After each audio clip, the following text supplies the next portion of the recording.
అదిరిపోయిందిరా సాంబారు. పప్పుచారు సాంబార్ కాదు.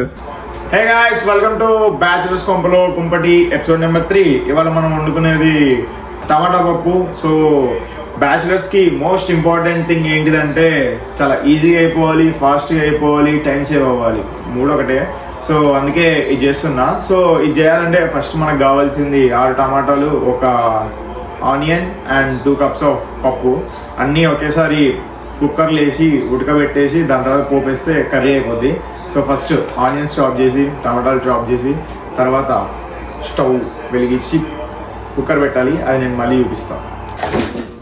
So medium flame మీద ఒక 3 విజిల్స్ వచ్చేదాకా కుక్ అయిన తర్వాత మూత ఓపెన్ చేస్తే పప్పు రెడీ. ఫార్మాలిటీకి పోపు వేసుకోవచ్చు, వేసుకోకుండా కూడా తినచ్చు, బట్ మేము వేస్తాం. ఆ పోపు వేసేటప్పుడు పోపు వీడియో చూపిస్తాం. జీలకర్ర, ఆవాలు, కరివేపాకు అండ్ వెల్లుల్లిపాయ.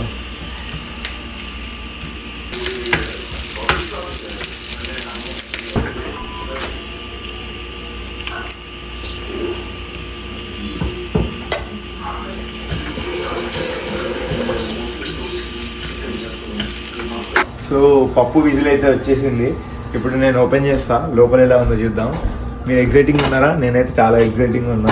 పప్పుకి ఎగ్జైట్మెంట్.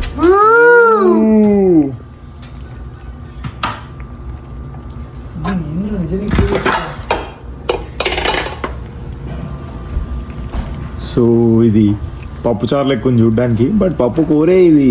ఉప్పేద్దాం. తాలింపు మిక్స్ చేసి, సో మళ్ళీ ఇంకోసారి టేస్ట్ చూసి. సో ఉప్పు పడుతుంది అంటే ఉప్పు వేస్తున్నాం. ఒకసారి మళ్ళీ బాగా కలిపి. ఎంత బాగుంది చూడండి టెక్స్చర్.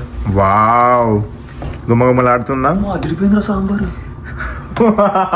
పప్పుచారు సాంబార్ కాదు. దట్స్ ఇట్ ఫర్ ద పప్పు, టమాటా పప్పు కూర వ్లాగ్ మేకింగ్ ఎక్సెట్రా ఎక్సెట్రా.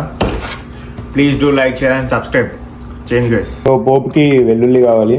వెల్లుల్లి పొట్టు తీసే ప్రాసెస్ అంటే పెద్దగా ఉంటుంది కదా, దాని బదులు ఈజీగా ఎట్లా చేయొచ్చు అంటే ఇట్లా వెల్లుల్లి తీసుకొని చాకు పెట్టి ఇట్లా గుద్దితే పచ్చడి పచ్చడి అవుతుంది. అప్పుడు జస్ట్ పొట్టు ఇట్లా ఈజీగా తీసి పీల్ చేసి పక్కన పడేయాలి. మనం పోపులో డైరెక్ట్ దీన్ని ఇట్లా వేసుకున్నాం అనుకో, ఫ్లేవర్ వస్తుంది. కొంచెం దాన్ని చీల్చు. చేతితో చీల్చే అంటే ఇట్లానా? ఎగ్జాక్ట్లీ అంతే అంతే. గాయాలంలో నీ తోడి